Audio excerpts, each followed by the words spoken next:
یہ form Dubai میں high وے کے ساتھ لوکیٹڈ ہے، یہاں پر کافی سارے فارم ہیں۔ ہم کوشش کریں گے کہ دو تین ڈیفرنٹ فارم کا وزٹ کریں تاکہ کچھ آئیڈیا ہو سکے یہاں کے سیٹ اپ کا۔ یہ جو بکریاں آپ اسکرین پہ دیکھ رہے ہیں، اس سے سملر بکریاں پاکستان میں بھی پائی جاتی ہیں، ٹیڈی یا دیسی، کچھ دیکھنے میں بیتل جیسی بھی ہیں۔ بٹ یہاں پر جو صاحب کام کرتے ہیں، میری ان سے بات چیت ہوئی ہے، ان کا کہنا ہے کہ یہ سعودی نسل کی بکری ہیں، ماشاءاللہ بڑی ہیلدی اور صحت مند ہیں۔ سٹرکچر بھی آپ دیکھ سکتے ہیں، کافی سادہ سٹرکچر ہے۔ یہ ہمارے ہاں بربری یا بری نسل کی ہوتی ہیں، اس سے سملر ہیں۔ ماشاءاللہ بہت ہی خوبصورت ہے اور صحت مند بھی ہیں۔ یہ کچھ پہاڑی ٹائپ کا بکرا سا لگ رہا ہے۔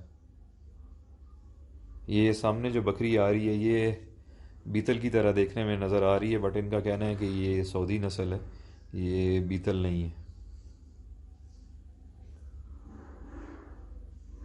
ماشاءاللہ بہت ہی اچھا اور سادہ سا سیٹ اپ ہے۔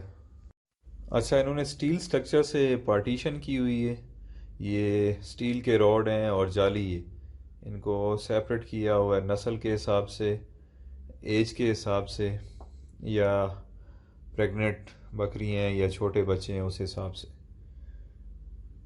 کھلیوں کو دیکھ سکتے ہیں آپ، میں سینٹر میں اس کے روڈ لگا ہوا ہے تاکہ بکریاں اوپر نہ چڑھیں، پیشاب نہ کریں اور خوراک ضائع نہ ہو، کیونکہ موسٹلی بکریوں کی عادت ہوتی ہے یہ کھرلی کے اوپر چڑھ جاتی ہیں۔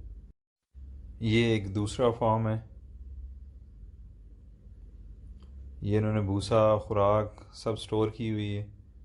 یہ ساری چیزیں یہاں باہر سے منگوائی جاتی ہیں، یہاں ان میں سے کچھ بھی نہیں ہوتا۔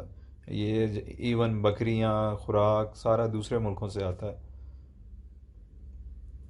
یہ سٹرکچر بھی آپ دیکھ سکتے ہیں، بڑا ہی سمپل سا ہے۔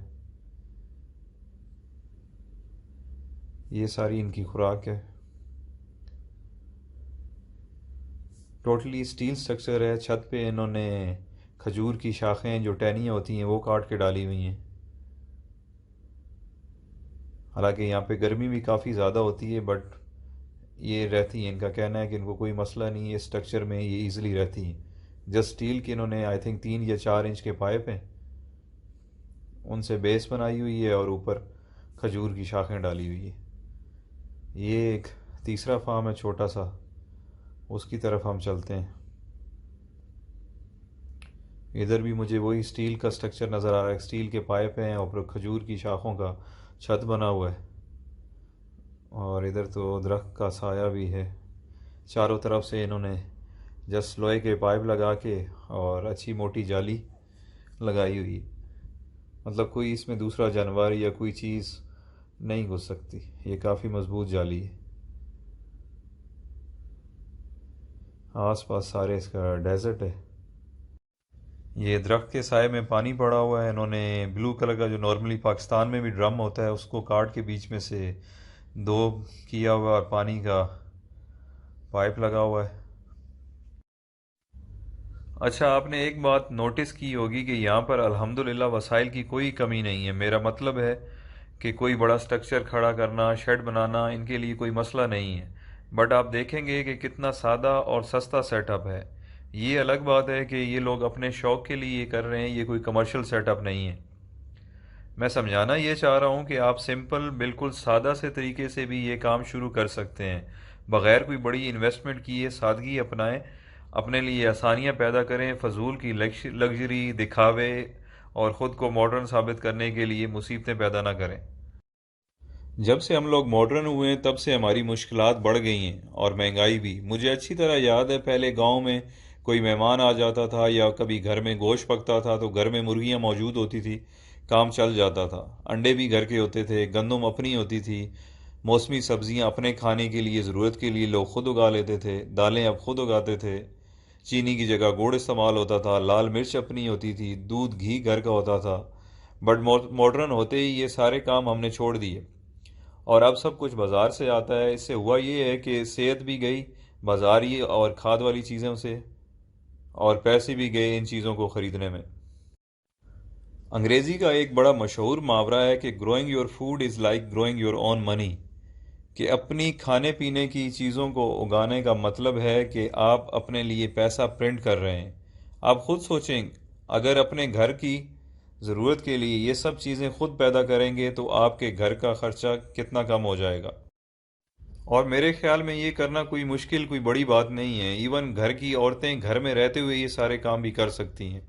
حیرت کی بات تو یہ ہے کہ شہروں کے لوگ گھر کی چھتوں پر کچن گارڈننگ کر رہے ہیں، مرغیاں پال رہے ہیں انڈوں اور گوشت کے لیے، چھت پر بکریاں پال رہے ہیں دودھ کے لیے، اور قربانی کے جانور تک شہر میں چھتوں پر پالے جا رہے ہیں۔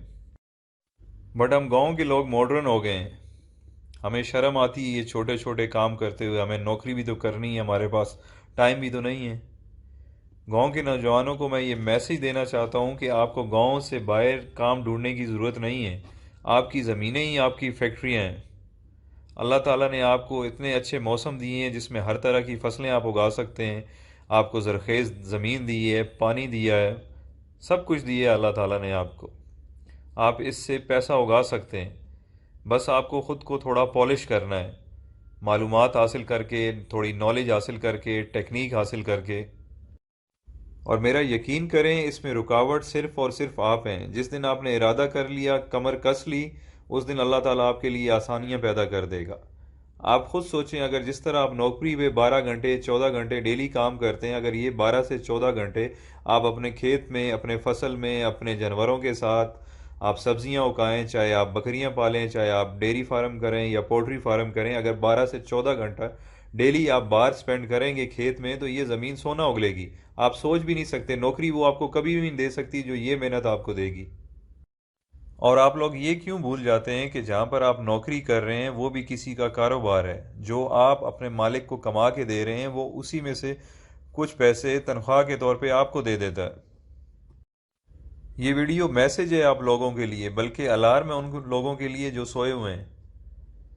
یہاں فارم دیکھ کے آپ کو اندازہ ہوا ہوگا کہ یہاں پر پانی کے ایشو ہیں، موسم کے ایشو ہیں، خوراک باہر سے آ رہی ہے، جانور دوسرے ملک سے آ رہے ہیں، گرمی بھی بہت زیادہ ہے، پھر بھی سب کچھ چل رہا ہے۔ تو ہمارے پاس کس چیز کی کمی ہے؟ اچھا، میرے بہت سارے دوست مجھے میسیجز کرتے ہیں، واٹس اپ کرتے ہیں کہ آپ کی ساری باتیں ٹھیک ہیں، بٹ ایک بڑی منزل پانے کے لیے، سکسیسفل بزنس مین بننے کے لیے بڑی انویسٹمنٹ درکار ہے۔ تو میں آپ کو یقین دلانا چاہتا ہوں کہ پیسے کی انویسٹمنٹ کے علاوہ کچھ اور بھی ایسا ہے جسے آپ انویسٹ کر کے امیر آدمی بن سکتے ہیں۔ یہ انشاءاللہ میں اپنی آنے والی نیکسٹ